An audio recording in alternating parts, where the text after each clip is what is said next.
அன்பின் ஆண்டவர் இயேசு கிறிஸ்துவின் ஈடு இணையற்ற நாமத்திலே உங்கள் ஒவ்வொரு பேருக்கும் என்னுடைய தோத்திரங்கள், வாழ்த்துக்கள். தோத்திரம் தோத்திரம். கர்த்தருடைய கிருபை உங்களோடு கூட இருப்பதாக. மெய்யாகவே உங்கள் மத்தியில் இருப்பதற்கு நான் மிகுந்த மகிழ்ச்சி அடைகிறேன். சார் சொன்னது போல 1981 ஆண்டிலிருந்து 84 ஆண்டு வரைக்கும் பாளையங்கோட்டையில் உள்ள இந்திய மிஷனரி சங்கத்தின் ப்ரமோஷன் செக்ரட்டரியாக பணிபுரிந்து பிறகு குருத்துவ அபிஷேகம் பெற்று மதுரை ராமநாதபுரம் திருமணத்திலே சுமார் 40 ஆண்டு கால குருத்துவ ஊழியத்தை நிறைவேற்றிவிட்டு 2021 பணி நிறைவு செய்தேன். பணி நிறைவு செய்தாலும் நம்முடைய பேராயரவர்கள் என்னை அன்போடு ஏற்றுக்கொண்டு வீரவநல்லூர் சபையிலே குருசேரத்தில் 2 ஆண்டுகள் லைட் ஒர்க் ஊழியை செய்ய தேவன் கிருபை கொடுத்தார். அதைத் தொடர்ந்து இப்பொழுது மறுபடியும் 2வது முறையாக பணி நிறைவு செய்து என் மனைவியின் சொந்த ஊர் அகஸ்தியர்பட்டி, விக்ரமசிங்கபுரம். இப்பொழுது அகஸ்தியர்பட்டியில் முன்பாக நாங்கள் வீடு கட்டி இப்போ அங்கே தங்கியிருந்து கொண்டு எனக்கு நேரம் கிடைக்குமெல்லாம் அழைப்பு கொடுக்கப்படலாம் கர்த்தர் ஊழியத்தை செய்து வருகிறேன். இந்த நாளில் உங்கள் மத்தியில் இருப்பதற்கு மிகுந்த மகிழ்ச்சி அடைகிறேன். மதுரை ராமநாதபுரம் திருமணத்திலே கம்பம் குருசேரத்துக்கு அருகிலே அங்கேயும் ஒரு லோயர் கேம்ப் என ஒரு சபை உண்டு. இதை விட கொஞ்சம் சிறிய சபை தான். ஆனால் ஞாயிற்றுக்கிழமையில் ஆலயம் நிரம்பி இருக்கும். நம்முடைய சபை அந்த ஆலயத்தோட பெரிய ஆலயம். ஆனால் சபை மக்கள் கொஞ்சம் குறைஞ்சிருக்கிறீங்க. வராதவங்கள்கிட்ட சொல்லி ஞாயிற்றுக்கிழமை எப்படியாவது ஆலயத்துக்கு வந்தே ஆகணும். ஓய்வு நாளை பரிசுத்தமாய் ஆசரிக்க நினைப்பாயாக அப்படின்னு வேதத்தில் கர்த்தர் நமக்கு போதனை கொடுத்திருக்கிறார். ஆகையினாலே ஓய்வு நாளில் நம்முடைய சகோதர சகோதரிகள் ஆலயத்துக்கு வரும்படி நீங்களுக்கு ஆலோசனை சொல்லுங்கள். சனிக்கிழமை எப்படியாவது அந்த வாரத்தில் சந்திக்க வரும். இவ்வளோதான் குடும்பம் இருப்பாங்களா? இனி இருக்காங்களா? இவ்வளோதானா? இவ்வளோதானா? ஓ சரி. கர்த்தர் உங்களை ஆசீர்வதிப்பார், தொடர்ந்து உங்களை பலப்படுத்துவார். இந்த 6 2 அருமையான பிள்ளைகள் வசனம் சொன்னாங்க. மெய்யாகவே அன்பின் ஆண்டவர் இயேசுவின் நாமத்தில் பிள்ளைகளை பாராட்டுகிறேன். அவளுக்கு பரிசு கொடுக்கணும் விரும்பினேன். ஆனால் பரிசு கொண்டு வரலாம் மறந்துட்டேன். நாம் பரிசு கைதட்டி மகிழ்ச்சினோம். ஆனால் நாம் கொடுப்பதை காட்டிலும் என் தம்பி அழகாக சங்கீதத்தை பாராமல் சொல்லிட்டு அவங்க அம்மா பக்கத்தில் ஓடின உடனே 2 பேரும் கட்டி பிடிச்சி அம்மா ஒரு முத்தம் கொடுத்தாங்க. பார்த்தீங்களா? இதை காட்டும் பெரிய பரிசு நம்ம கொடுக்க முடியுமா? அதை காட்டும் பெரிய பரிசு கிடையவே கிடையாது. கர்த்தர் தாமே அருமையான பிள்ளைகள் அதிகமாக ஆசீர்வதிப்பாராக. இந்த நாளின் காலை வேளையிலே கர்த்தருடைய வார்த்தைக்கு ஆதாரமாக தெரிந்து கொண்ட வேத வாக்கியம் எரேமியா தீர்க்கதரிசியின் புத்தகம் 31ஆம் அதிகாரம் 25ஆம் 26ஆம் வசனங்கள். எரேமியா 31ஆம் அதிகாரம் 25ஆம் 26ஆம் வசனங்கள். நான் விடாய்த்த ஆத்துமாவை சம்பூரணம் அடைய பண்ணி தொய்ந்த எல்லா ஆத்துமாவையும் நிரப்புவேன். இதற்காக நான் விழித்து பார்த்து கொண்டிருக்கிறேன். போதும். நான் விடாய்த்த ஆத்துமாவை சம்பூரணம் அடைய பண்ணி தொய்ந்த எல்லா ஆத்மாவையும் நிரப்புவேன். இதற்காக நான் விழித்து பார்த்து கொண்டிருக்கேன். விடாய்த்த ஆத்மா, சம்பூர்ணமான நிறம் எங்கே பார்க்கலான்னா 63ஆம் சங்கீதத்தை பாருங்களேன். 63ஆம் சங்கீதம் 1வது வசனம் 2வது வசனம். சங்கீதம் 63 1ஆம் 2ஆம் வசனங்களை வாசிப்போம். தேவனே, நீர் என்னுடைய தேவன், அதிகாலமே மை தேடுகிறேன். வறண்டதும் விடாய்த்ததும் தண்ணீரற்றதுமான நிலத்திலே என் ஆத்துமா உண்மையில் தாகமாக இருக்குது. சங்கீதக்காரருக்கு விளக்கம் கொடுக்கிறாரு. தேவனே, என்னுடைய தேவன், அதிகாலமே மை தேடேன். வறண்டதும் விடாய்த்ததும் தண்ணீரற்றதுமான நிலத்தில் என் ஆத்துமாவு மேல் தாகமாக இருக்கு. வறண்ட நிலம். வறண்ட நிலத்தை பார்த்துருப்பீங்களா? மழை இல்லாத நேரத்தில் நிலங்கள் வெடித்து காணப்படும். எப்போ மழை பெய்யாதுன்னு சொல்லி ஏங்கி காத்துட்டு இருக்கோம். அந்த மழை பெய்த உடனே நிலங்கள்லாம் சரியாகி சீர்படுத்தி விவசாயத்துக்கு ஆயத்தமாக இருக்கும். அதுபோல் இங்கே ஆண்டவர் சொல்றாரு, நான் விடாய்த்த ஆத்துமாவை சம்பூர்ணம் அடைய பண்ணி தொய்ந்த எல்லா ஆத்துமாவையும் நிரப்புவேன் அப்படின்னு சொல்றாரு. அப்போ நம்முடைய ஆண்டவர் நம்மை நிரப்புகிற தேவன், நம்மை நிரப்புகிற தேவன். அல்லேலூயா. நிரப்புகிற தேவன். நம்மை நிரப்புவதற்காக அவர் என்ன செய்கிறாரோ, அடுத்த வசனத்தை வாசித்து பார்த்தீங்கன்னா, இதற்காக நான் விழித்து பார்த்து கொண்டிருக்கிறேன். இதற்காக நான் எரேமியா 31:25-26 இதற்காக நான் விழித்து பார்த்து கொண்டேன். அப்படின்னா நம்முடைய கிராமங்களில் சொல்லுவாங்க பார்த்தீங்களா, விழித்து பார்த்து கொண்டிருக்க. அப்படிக்கு என்ன சொல்லுவாங்க, கண்ணில் விளக்கணை ஊற்றி பார்க்குறான் பார்த்தீங்களா அப்படிம்பாங்க.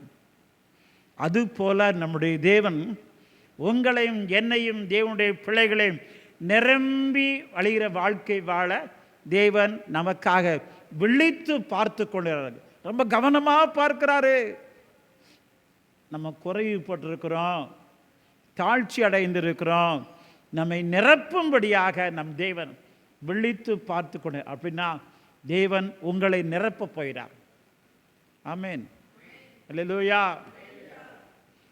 உங்களை நான் நிரப்புவேன் அப்படின்னு சொன்னார். சங்கீதக்காரர் 23ஆம் சங்கீதம் கடைசி வரை சொன்னார், என் பாத்திரம் நிரம்பி வழிகிறது.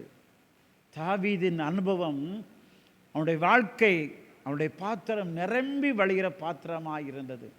தாவீதை தேவன் என்னுடைய தேவன், நம்முடைய தேவன். தாவீதை மாத்திரம் அவர் நிரப்புகிற தேவன் அல்ல, அவர் பட்சபாதம் உள்ள தேவன் அல்ல.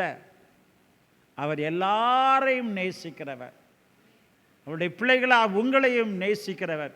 ஆகையினால சொல்றாரு, நான் விடாய்த்த ஆத்துமாவை சம்பூர்ணம் அடைய பண்ணி தொய்ந்த எல்லா ஆத்துமாவையும் நிரப்புவேன் நிரப்புவேன். அவர் நிரப்பேன்னு சொல்லிட்டாரு. நம்முடைய வாழ்க்கை நிரம்பி வழியணும்னு சொன்னால் நாம் என்ன செய்யணும் அதையும் சொல்ல போல. அவர் நிரம்பி நம்ம வழியை செய்வார், நம்முடைய பாத்திரம் நிரம்பி வழியும்படியாக செய்வார். அதற்கு நாம் என்ன செய்யணும்? ஒரு பயங்கரமான குக் கிராமம், டவுன் பஸ் கூட உள்ளே போகாது, 2-3 கிலோமீட்டர் ஒத்தடி பால் நடந்து தான் போகணும். அவ்விதமான ஒரு பயங்கரமான ஒரு கிராமம். பொதுவாக நாட்களில் ஒரு 5 வருஷம் 6 வருஷம் மழையே கிடையாது, தண்ணி பஞ்சம் ரொம்ப. எல்லா மக்களும் எப்போ மழை பெய்யும்னு காத்துக்கிட்டு இருக்கிறாங்க. திடீர்னு சொல்லி வானிலை அறிக்கை சொன்னாங்க, இன்னைக்கு ராத்திரி 10 மணிலேருந்து அதிகாலை 3 மணி வரைக்கும் நல்ல மழை பெய்ய போகுது அப்படின்னு அனௌன்ஸ் பண்ணாங்க. எல்லா மக்களுக்கு ரொம்ப சந்தோஷம். எப்பா 5 வருஷமாக மழையே இல்லை, இன்னைக்கு நல்ல மழை பெய்ய போகுது, தண்ணி பஞ்செல்லாம் போயிடும் அப்படின்னு சொல்லிட்டு எல்லாரும் இருக்கிற பாத்திரங்களாம் கழுவி விலைக்கு ரெடியாக வச்சுருக்காங்க. அந்த ஒரு வயசான பாட்டியமாக இருந்தாங்க. அவங்கள சின்ன சின்ன டம்ளர் சின்ன சின்ன பாத்திரம் தான் இருக்குது, அது காணாது. இந்த பாட்டி என்ன செய்தாங்க, கடையில் போய் மண்பானை விற்கிற கடையில் போய் ஒரு பெரிய மண்பானை பெருசாக செய்தாங்க. பெரிய மண்பானை செஞ்சுட்டு காத்திருக்க நல்லா கழுவிட்டு ராத்திரி தூங்க போதுக்கு முன்னால் வீட்டின் வெளியே அந்த பாத்திரத்தை மண்பானை வச்சுட்டு உள்ளே வந்து தூங்க ஆரம்பித்தாங்க. நல்லைக்கு மழை பெய்ய போகுது, அந்த மண்பானை நிறைஞ்சிச்சா போதும், நமக்கு நல்ல தண்ணி குடி தண்ணி கிடைக்கும் அப்படின்னு காத்திருக்காங்க. நல்லா தூங்கியாச்சு. அதிகாலை ஒரு 5-6 மணிக்கு எழுந்துச்சு, எப்பா என் பானை நிரம்பி இருக்கும் அப்படின்னு சொல்லிட்டு வெளியே வேகமாக போய் அந்த மண் பானை எப்படி இருக்குது, எவ்வளோ தண்ணி நிறைஞ்சிக்குன்னு பார்க்குறாங்க. அந்த பானையில் ஒரு சொட்டு தண்ணி கூட கிடையாது. ஏன்? பானை உடஞ்சிருக்குமோ? இல்லை, நல்ல பானை, புது பானை. என்ன ஆச்சு தெரியுமா? அந்த பாட்டியம்மா வெளியே போனவங்க அவசரத்தில் மண்பானையை நேர வைக்காமல் தலை குப்புற வச்சுட்டாங்க. மழை பெஞ்சிச்சு, தண்ணி வெள்ளம் பெருக்கெடுத்து ஓடுது, ஆனால் மண் பானைக்குள்ளே ஒரு சொட்டு தண்ணி கூட விழலை. இன்னைக்கு அநேக நாம ஆண்டவரே என்னை ஆசீர்வதியும் நிரப்புன்னு கேட்குறோம். நம்முடைய இருதயத்தை நல்லா சிக்குன்னு பூட்டி வச்சிருக்கோம். இதயத்தை அடைத்து வைத்திருந்தால் நம்முடைய வாழ்க்கை நிரம்பாது. உன்னை நிரப்ப வேண்டும் என்று சொல்லி கர்த்தருக்கு விருப்பம் உண்டு. நீயா உன் இதயத்தை நல்லா பூட்டி வச்சிட்டனா உன்னை நிரப்ப வேண்டும் என்று விரும்புகிற கர்த்தர் இதயத்தை அடித்து நொறுக்கி அதை திறக்கவே மாட்டார். நீயா உள்ளந்திறந்து இயேசுவே என் பாத்திரம் நிரம்பி வழிமுடியாக என் இதயம் திறந்து வைத்திருக்கிறேன் அப்படின்னு ஜெபிக்கும் போது, உன் இதயத்தை திறந்து வைக்கும்போது மாத்திரமே உன் பாத்திரம் நிரம்பி வழியும். நான் விடாய்த்த ஆத்துமாவை சம்பூர்ணம் அடைய பண்ணி தொய்ந்த எல்லா ஆத்துமாவையும் நிரப்புவேன். இதற்காக நான் விழித்து பார்த்து கொண்டிருக்கிறேன். தேவன் நம்மை 3 விதங்களே நிரப்புவார். அதற்கு நாம் என்ன செய்யணும்னு சொல்லிட்டு 3 காரியங்களை சிந்திக்க போகிறோம். 3 காரியங்களே தேவன் நம்மை நிரப்புவார். அதற்கு நாம் என்ன செய்யணும்? முதலாவது தேவன் நம்ம எப்படி நிரப்புவார்? வாசிங்க, ரோமர் 15வது அதிகாரம் 13வது வசனம். ரோமர் 15வது அதிகாரம் 13வது வசனம். பரிசுத்த ஆவியின் பலத்தினாலே உங்களுக்கு நம்பிக்கை பெருகும்படிக்கு நம்பிக்கையின் தேவன் விசுவாசத்தினால் உண்டாகும் எல்லா விதமான சந்தோஷத்தினாலும் சமாதானத்தினாலும் உங்களை நிரப்புவாராக. முதலாவதாக அப்போஸ்தலன் பவுல் ரோமாபுரி திருச்சபைக்கு சொல்றாரு, உங்களை எல்லா விதமான சந்தோஷத்தினாலும் சமாதானத்திலும் தேவன் உங்களை நிரப்புவார். அல்லேலூயா. இன்னைக்கு உலகத்தில் 99.999% மக்கள் நிம்மதி இல்லாமல் மனம் திறந்து சிரித்து பேச முடியாதபடிக்கு இறுக்கமான அழுத்தமான இதயங்கள். நிம்மதி இல்லையா? பணம் இருக்குது, பதவி இருக்குது, பட்டம் இருக்குது. ஆனாலும் எத்தனையோ பணக்காரர்கள், பிரசித்தி பெற்று திரையற வருகிற சினிமா நடிகர்கள் கூட நிம்மதி இல்லாமல் தற்கொலை பண்ணி சாகுறாங்க. நிம்மதி இல்லை. ஆண்டவர் சொல்லாரு, உங்களை சகலவிதமான சந்தோஷத்தினாலும் சமாதானத்தினாலும் நான் உங்களை நிரப்புவேன் அப்படின்னு சொல்றார். அல்லேலூயா. நம்மை சமாதானத்தால் நிரப்புற அவர். ஏன்னா ஏசாயா 9:6 சொல்லுது, அவருக்கு பேர் என்ன? சமாதான பிரபு. அவர் சமாதான பிரபு. அவர் சொல்றாரு, நான் உங்களை சந்தோஷத்தினாலும் சமாதானத்தினாலும் நிரப்புவேன். ஏசப்பா, எனக்கு சந்தோஷம் சமாதானம் தாரும். பணம் அல்ல, பதவி அல்ல, எந்த பொருளும் கொடுக்க முடியாத நல்ல சமாதானத்தை எனக்கு தாரும் என்று கேட்போம். அவர் ஒருவரே நமக்கு சமாதானம் கொடுக்க முடியும். அல்லேலூயா. சமாதானத்தில் உங்களை நிரப்புவார். யோவான் 14ஆம் அதிகாரம் 27ஆம் வசனத்தில் ஆண்டவர் சொல்லாரு, நான் கொடுக்கிற சமாதானம் வேறு ஒருவராலும் கொடுக்க முடியாது, யாராலும் எடுத்துக்கொள்ளப்படவும் முடியாது. உலகம் கொடுக்க முடியாத, உலகம் எடுத்துக்கொள்ளப்பட முடியாத சமாதானத்தை தேவன் தருவார். உங்களை சமாதானத்தால் நிரப்புகிற கர்த்தர். இன்னும் வாசிக்கிறோம், சங்கீதம் 119 165. வேதத்தை நேசிக்கிறவர்களுக்கு மிகுந்த சமாதானம். உலகம் கொடுக்கிற சமாதானத்தை காட்டிலும் மேலான சமாதானம், கர்த்தர் கொடுக்கிற சமாதானம் மிகுந்த சமாதானம். இன்னும் சொல்லாது, ஏசாயா 54வது அதிகாரம் 13ஆம் வசனத்தில் தேவன் கொடுக்கிற சமாதானம் அது பெரிய சமாதானம். ஏசாயா 54:13, உன் பிள்ளைகள் எல்லாரும் கர்த்தரால் போதிக்கப்பட்டிருப்பார்கள், உன் பிள்ளைகளுடைய சமாதானம் பெரிய சமாதானம். உலகம் கொடுக்க முடியாத சமாதானம், மிகுந்த சமாதானம், பெரிய சமாதானம். இன்னும் வாசிக்கிறோம், ஏசாயா 26வது அதிகாரம் 3வது வசனம், உம்மை உறுதியாய் பற்றி கொண்ட மனதை உடையவன் உம்மையே நம்பியிருக்கிறபடியால் பூரண சமாதானம். மிகுந்த சமாதானம், பெரிய சமாதானம், பூரண சமாதானம். கர்த்தர் சொல்லாரு, நான் உங்களை சகலவிதமான சந்தோஷத்தினாலும் சமாதானத்தால் நிரப்புவார். அல்லேலூயா. உலகம் கொடுக்க முடியாது ஐயா, பணம் கொடுக்க முடியாது, பதவி கொடுக்க முடியாத சமாதானத்தை தேவன் கொடுப்பார். எத்தனை பேர் நிறைய பதவி, பெரிய பட்டம் இருக்குது, ஆனால் ராத்திரி தூங்க முடியல, இந்த பதவியை என்னைக்கு பிடுங்குவாங்கனோ என்று சொல்லி வேதனையோடு காத்திருக்கிற மக்களும்.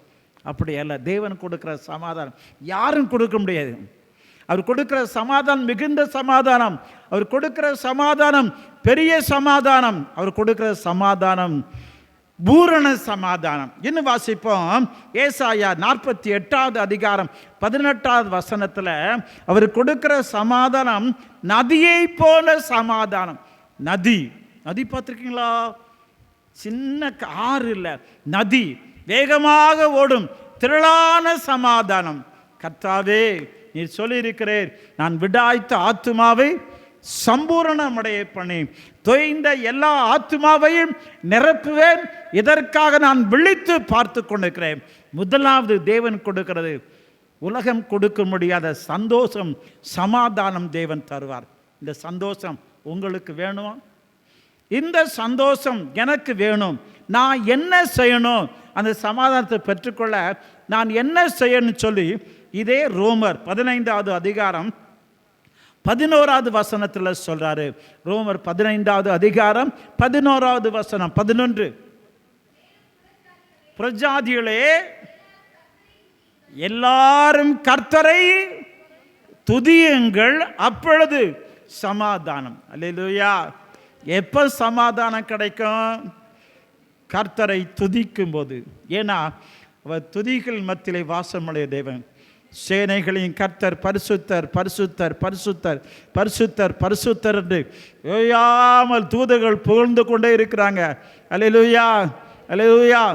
எத்தனை தான் தூதர்கள் போற்றி புகழ்ந்தாலும் தேவன் அதில் பிரியப்படாதபடிக்கு அவருடைய பிள்ளைகளாக நீங்களும் நானும், அப்பா உமக்கு தோத்திரம், அவரை துதிக்க வேண்டும் என்று விரும்புகிறார். தூதர்கள் துதிப்பதை விரும்புவதை காட்டிலும் நீங்களும் நானும் துதிப்பதை தேவன் அதிகமாக எதிர்பார்க்கிறார். தோத்திர பலி செலுத்துகிறவன் கர்த்தரை மகிமைப்படுத்துகிறான். ஆகையினால இந்த காலை வேளையிலே மிகுந்த சமாதானம் வேணுமா? ஏராளமான சமாதானம் வேணுமா? கர்த்தரை துதிப்போம், கர்த்தரை துதிப்போம். ஒரு நாளும் முறுமுறுக்க வேண்டாம். மற்றவர்களுக்கு இருக்கிற காரியம் என்கிட்ட இல்லை, ஆகையினால அவங்ககிட்ட மட்டும் அப்படி இருக்குது, என்கிட்ட இல்லையேன்னு சொல்லி மற்றவளை பார்த்து நீ முறுமுறுக்காதே. உனக்கு என்ன காரியம் இருக்கிறதோ இருக்கிற காரியத்துக்காக நீ துதி செலுத்தும் போது உனக்கு வேண்டிய காரியத்தை தேவன் தருவார். ஆமென், அல்லேலூயா. ஒரு நாளும் முறுமுறுக்காத இஸ்ரவேல் ஜனங்கள் செய்த 2 மிகப்பெரிய பாவங்கள், தவறுகள் யூதா 16ஆம் வசனத்தில் வாசிக்கிறோம். அவர் அடிக்கடி முறுமுறுத்தார்கள், முறையிட்டார்கள். முறுமுறுப்பு, மோசே மோசே தண்ணீர் இல்லை, இறைச்சி இல்லை, இல்லை இல்லை இல்லை என்று சொல்லி அடிக்கடி முறுமுறுத்தார்கள். ஆகையினாலே அநேகருடைய பிணங்கள் வனாந்தரத்தில் கிடந்தன. நீ முறுமுறுத்தேன்னு சொன்னால் தேவன் வேதனைப்படுவார். நமக்கு பிள்ளைகள் இருக்கிறாங்க வச்சுக்கோங்களேன்.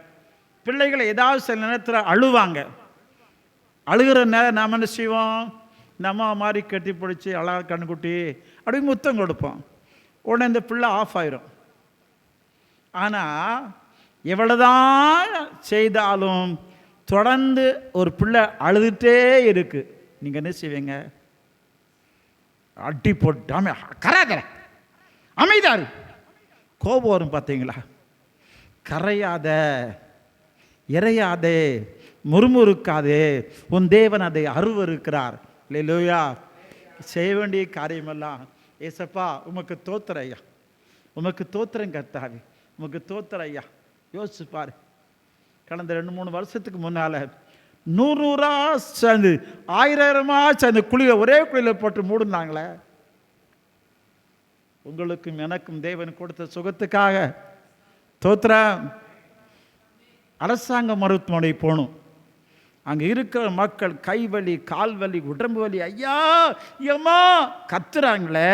உனக்கு தேவன் நல்ல கொடுத்த சுகத்துக்காக தோத்திரம். எத்தனை பேர் சரியாக சாப்பிட முடியாதபடி உண்மையாகவே பிச்சை எடுக்கிறாங்க, சோறு சாப்பிட முடியாதபடி. உனக்கும் எனக்கும் தேவன் கொடுத்த 3 நாள் 3 வேளை திருப்தியான ஆகிறதுக்காக தோத்திரம் தோத்திரம். நான் அடிக்கடி பிரயாணம் பண்ணுறவன். சில வேளையில் மத்தியான நேரத்தில் 1 மணிக்கு பிரயாணம் பண்ணும்போது திடீர்னு சொல்லி இந்த பஸ்ஸு வந்து ஒரு ஹோட்டல் உள்ள நிப்பாட்டு. அப்போ அங்கே உள்ள சொல்லுவாங்க, சார் எல்லோரும் கீழே இறங்க, வண்டி 1/4 மணி நேரம் நிற்கும், சாப்பிட்டு போங்க அப்படின்னு அனௌன்ஸ் பண்ண வரும். ஒரு இடத்துல சாப்பிட்டு நிப்பாட்டிட்டாங்க. நானும் போய் இறங்கி சாப்பிட்றதுக்கு முன்னால் என்ன செய்வோம்? கை கழுவோம். கை கழுவுன்னு சொன்னால் ஒரு பேஷண்ட் இருக்குது, வரிசையாக ஆள் நிற்கிறாங்க கை கழுவுறதுக்காண்டி. அந்த கூட்டம் குறைஞ்ச மாதிரி தெரியல, அப்படியே நிற்கிறாங்க. என்னன்னு சொல்லி கடைசி நிற்கிற ஆள் முதல்ல நிற்கிற ஆளை பார்க்குறாங்க. இவங்க எதுக்கு போய் நிற்கிறாங்க? கை கழுவ போய் நிற்கிறாங்க. அவர் முன்னால் கண்ணாடி பார்த்தீங்களா, சட்டையை பார்க்குறாரு, இன்பம் நிற்கிறாரு, பவுடர் போடுறாரு, பவுடர் போட்டு சட்டை போட்டுருக்காங்க. நிப்பாட்டினாங்க இடங்கள. யோ வாங்க, நேராகுது, பஸ் பேர போனாங்க. சாப்பிட்டு முடிச்சாச்சு. இலையை எடுத்து சில ஹோட்டலில் வெளியே போடணும். நான் கண்ட காட்சி, இலையை எடுத்து ஒரு துவாரம் இருக்கும், அது வெளியே போகணும். வெளியே போனால் நாய்கள் சத்தம் போட்டு சண்டை போட்டு கிடக்கு. அப்படி எட்டி பார்த்தா ஒரு நாயோடு கூட சேர்ந்த ஒரு மனிதன் நாயை விரட்டிட்டு அதில் கிடக்கிற சோறு சின்ன சின்ன காய் எடுத்து சாப்பிட்டுக்கிட்டு இருக்கான். உண்மையாக அழுது வேதனைப்பட்ட ஆண்டவரே, அந்த மனுஷனை காட்ட நான் ரொம்ப நல்லவன் இல்லையா? ஆனால் திருப்தியாக 3 வேளை போஷிக்கிறரே, உமக்கு தோத்திரையா, தோத்திரம் செலுத்து. முறுமுறுக்காத, வேலை கிடைக்கலையே, என் பிள்ளை கல்யாணம் ஆகலையே, கர்த்தர் ஏற்ற வேலையில தருவார், காத்துரு, உனக்கு வேலை உண்டு. மரியாள் பார்த்தீங்களா, காண ஒரு கல்யாணம் வீட்டில் ஆண்டு சொல்லாங்க. அப்போ ஆண்டவர் சொல்லாரு, என் வேலை இன்னும் வெயிட் பண்ண. அதான் காத்த கஷ்டமாக இருக்கும், காத்துரு காத்துரு, தேவன் செய்வார். அவர் உன்னை சகலவிதமான சந்தோஷத்தினாலும் சமாதானத்தினால் நிரப்ப. தினந்தோறும் எழுந்து தோத்திரையா, உங்களுடைய அன்புக்காக ஸ்தோத்திரம். நான் என்னைக்கோ செத்து மடைஞ்சிருக்கணும், என்னைக்கோ நான் தூக்கி போட்டிருக்கணும், என்னை கொடுத்த ஜீவனுக்காக ஸ்தோத்திரம், உடைக்காக ஸ்தோத்திரம், உணவுக்காக ஸ்தோத்திரம் என்று சொல்லி நீ துதி செலுத்தும் போது கர்த்தர் உன்னை எல்லா விதமான சந்தோஷத்தினாலும் சமாதானத்தினாலும் நிரப்புவார்.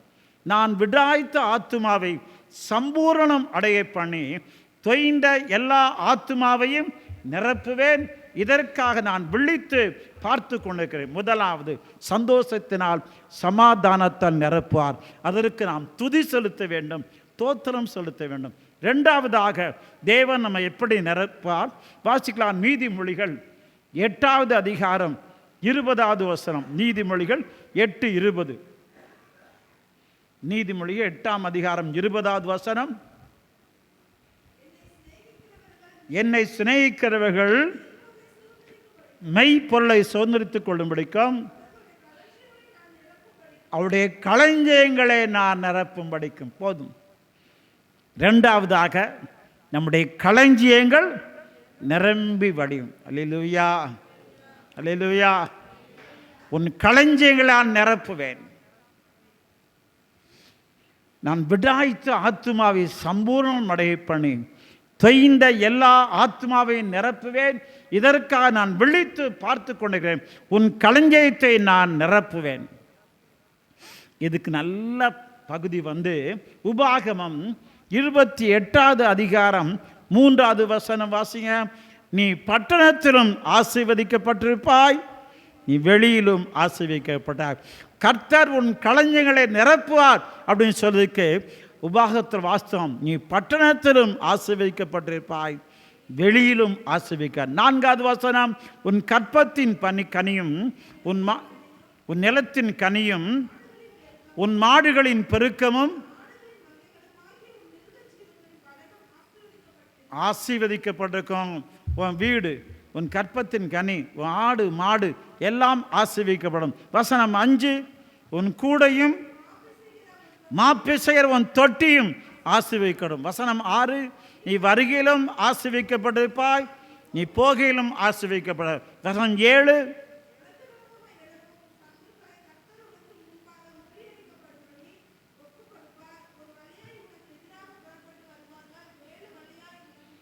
கர்த்தர் உன் களஞ்சியங்களிலும் நீ கையிடும் எல்லா வேலையிலும் உன்னை ஆசீர்வதிப்பார். உன் களஞ்சியங்கள் நிரம்பும்.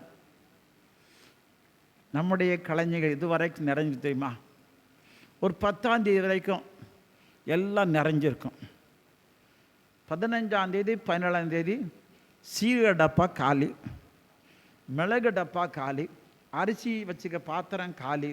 ஐயா, அரிசி இல்லை, பருப்பு இல்லை, வெண்ணெய் இல்லை, அது இல்லை, இல்லை, பாத்திரங்கள் வெறுமையாக்கப்படுகிறது. ஆண்டவர் சொல்லாரு, நான் உன் களஞ்சியத்தை நிரப்புவேன், உன் களஞ்சியத்தை நிரப்புவேன். சரி, அவர் களஞ்சியத்தை நிரப்புன்னு சொன்னால் நாம் என்ன செய்யணும்? அதே நீதிமொழிகள் 8ஆம் அதிகாரம் 17வது வசனத்தை வாசிப்போம். நீதிமொழி 8:17. நீதிமொழி 8:17. என்னை சிநேகிக்கிறவர்களை நான் சிநேகிக்கிறேன், அதிகாலையில் என்னை தேடுகிறவன் கண்டடைவான். போதும். அப்போ களஞ்சை நிரம்பன்னு சொன்னால் நாம் என்ன செய்யணும்? 10 மணி வரைக்கும் தூங்கணும். நம்முடைய பிள்ளைகளை பார்த்து, காலேஜ் படிக்கிற பிள்ளைகளை பார்த்தா, ரொம்ப காலேஜ் படிக்கிற பிள்ளைகள் 8:30 மணிக்கு காலேஜ் பஸ் வரும், 8:15 வரைக்கும் நல்லா தூங்குவாங்க. அம்மா கொண்டு போய் காஃபி கொடுத்து, எந்திரிமா இந்த பெட் காஃபி, வாயை கூட குப்பிச்சிக்காது, அடித்து எழுப்பணும். 1/4 மணி நேரத்தில் வேகமாக குளிக்காமல் கொள்ளாமல் தலையை சீவான், அப்படி ஓட வேண்டியது. அதிகாலை நேரம் ஆண்டவர் அசைவாடுகிற நேரம். தூக்கத்தை உதறி எழுந்து நம்முடைய முகமதி சகோதரர்கள் காலையில் வாங்க சொல்வாங்க.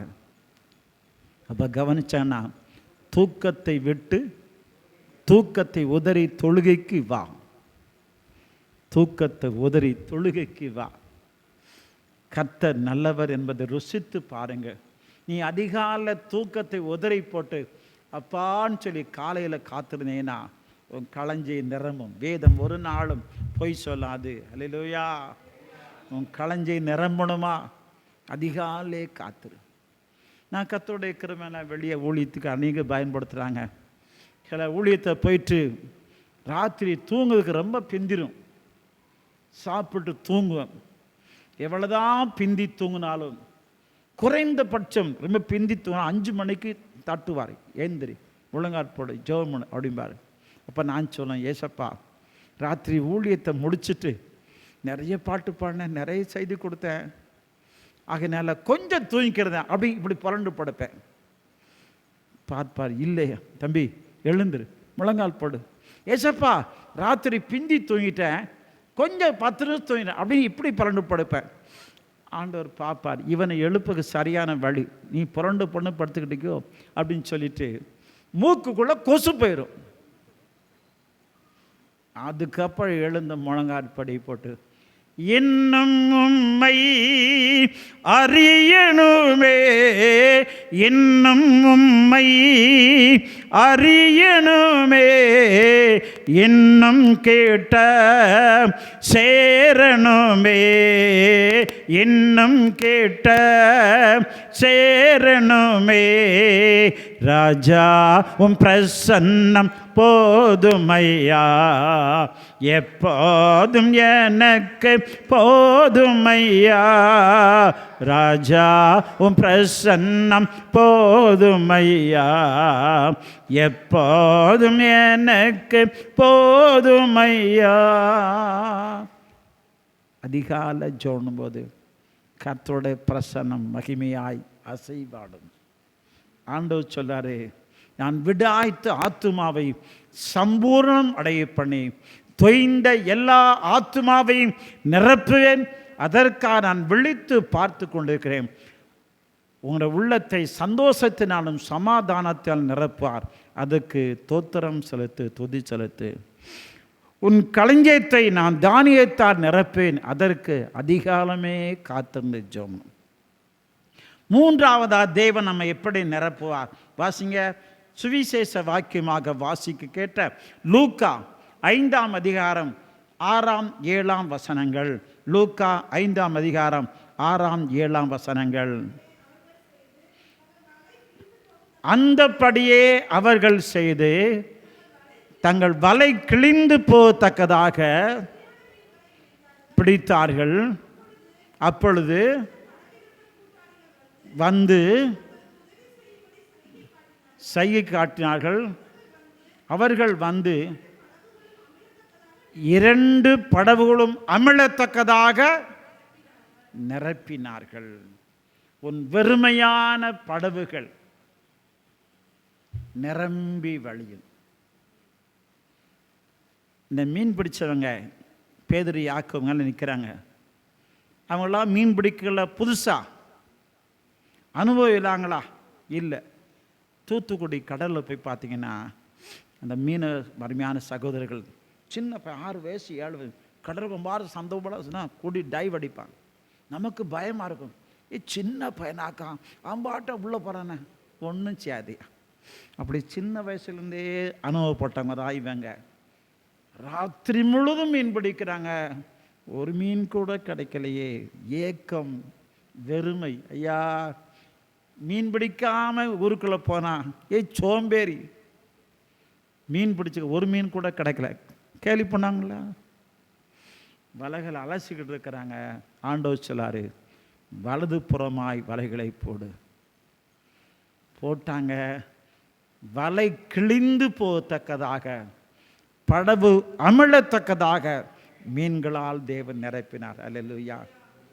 மந்திரமா? இல்லை. இந்த படகு நிரம்பத்தக்கன்னா அவர்கள் என்ன செய்தாங்க? வசனம் 5 சொல்லு, ஆண்டவரே, இரவு முழுவதும் நாங்கள் மீன் பிடிச்சோம், ஒன்றும் அகப்படவில்லை, ஆகிலும் உம்முடைய வார்த்தையின்படியே போடும். என்ன செய்திருக்கலாம்? இந்த மீன் பிடிக்கிறாங்க, மீன் பிடிச்சவங்க, போயா உனக்கு தெரியாதா? நீர் யாரு? நீ என்ன வேலை பார்க்கிறீரு? ஏசு என்ன வேலை பார்த்தாரு? உலக பிரகமா தச்சன் வேலை. உனக்கு எந்த ஸ்டூல் எப்படி செய்யணும், எந்த மரத்தில் செய்யலான்னு தெரியும். மீன் அங்கே இருக்கணும் உங்களுக்கு தெரியுமா? போயா அவ்வளோ விரக்தியில் சொல்லியிருக்கலாம். ஆனால் அப்படி இல்லை. ஆண்டவரே, ராத்திரி முழுதும் பிடிச்சோம், ஒன்றும் கிடைக்கல, ஆகிலும் உம்முடைய வார்த்தையின்படியே போடுகிறேன். அந்தபடியே செய்து வலை கிழிந்து போகத்தக்கதாக, படகு அமிழத்தக்கதாக நிரப்பினார்கள். அப்படின்னு சொன்னால் உன் வாழ்க்கை படகு நிரம்பி வழியன்னு சொன்னால் அவர் சொல்லுறபடி செய். அவர் சொல்லுறபடியே செய். சின்ன தம்பி சாமுவேல் ஜெபித்தார், கர்த்தாவே சொல்லும் அடியேன் கேட்கிறேன், நீ சொல்லுங்க ஐயா, நான் செய்கிறேன். அவர் சொன்னபடியே செய்யுங்க, உங்கள் வாழ்க்கை படகு நிரம்பி வழியும். ஆதியாகமம் 6ஆம் அதிகாரம் 22ஆம் வசனத்தில் நோவா கர்த்தர் சொன்னபடியே செய்தான். குறித்து வச்சுட்டான், வீட்டில் போய் சிந்திக்கலாம், நேராக வச்சு இன்னும் 2 ஆலயங்களுக்கு நாங்கள் போனோம்.